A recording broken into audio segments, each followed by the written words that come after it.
Castle Douglas finds itself in a sad place again.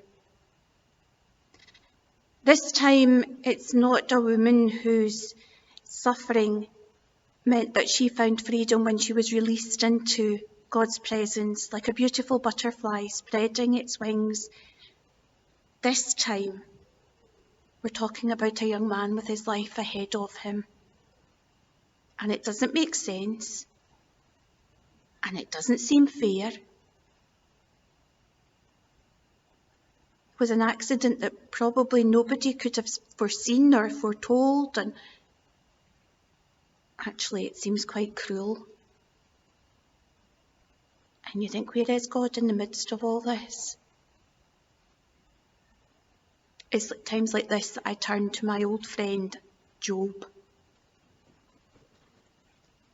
Job's life was awful as well. Absolutely everything went wrong. He lost everything. He suffered pains. He suffered hurt. He ended up even losing his friends. Well, he didn't really lose his friends. He just didn't really want to keep them, I suppose, because they weren't really very reassuring in the things that they said to him. And you look at the book of Job, and I'm going to read some words from it. Job said, "Month after month, I have nothing to live for. Night after night brings me grief. When I lie down to sleep, the hours drag. I toss all night and long for dawn. My body is full of worms and is covered with scabs. Pus runs out of my sores. My days pass without hope, pass faster than a weaver's shuttle. Remember, O God, my life is only a breath. My happiness has already ended. You see me now, but never again. If you look for me, I'll be gone. Like a cloud that fades and is gone. No, I can't be quiet. I am angry and bitter. I have to speak. Why do you keep me under guard? Do you think I'm like a sea monster? I lie down and try to rest. I look for relief from my pain, but you terrify me with dreams. You send me visions and nightmares, and I would rather be strangled than live in this miserable body. I give up. I am tired of living. Leave me alone. My life makes no sense."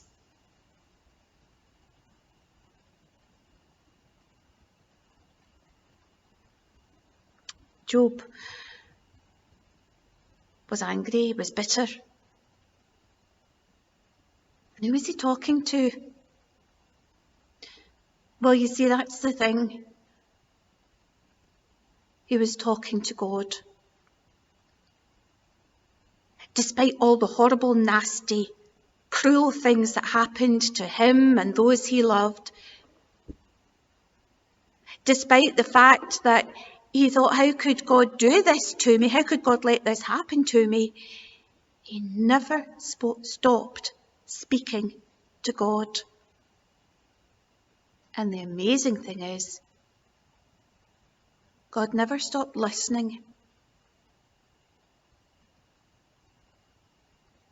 So where is God in all that's happening in the world around us? Where is he in the lives of the young man's family? Where is he with all the others who are grieving and suffering at the moment, no matter what they're grieving or suffering from? Where is God? Well, you know, he's there, he's right there. He's right there beside them, and he's listening to them. And he takes their anger. And he shares their grief.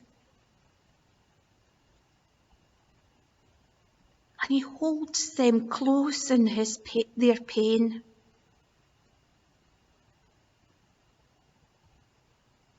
God doesn't want horrible things to happen. He said, love thy neighbour. He asked us to do unto others as we would want them to do unto ourselves. He sent Jesus because he loved us.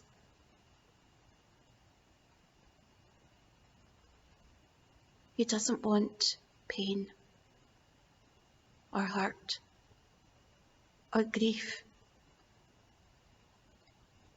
But when these times happen,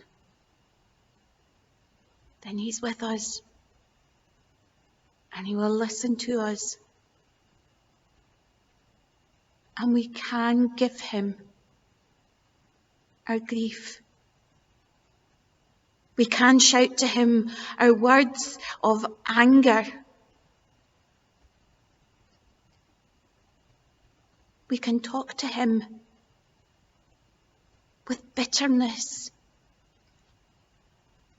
because we've lost what was dear to us.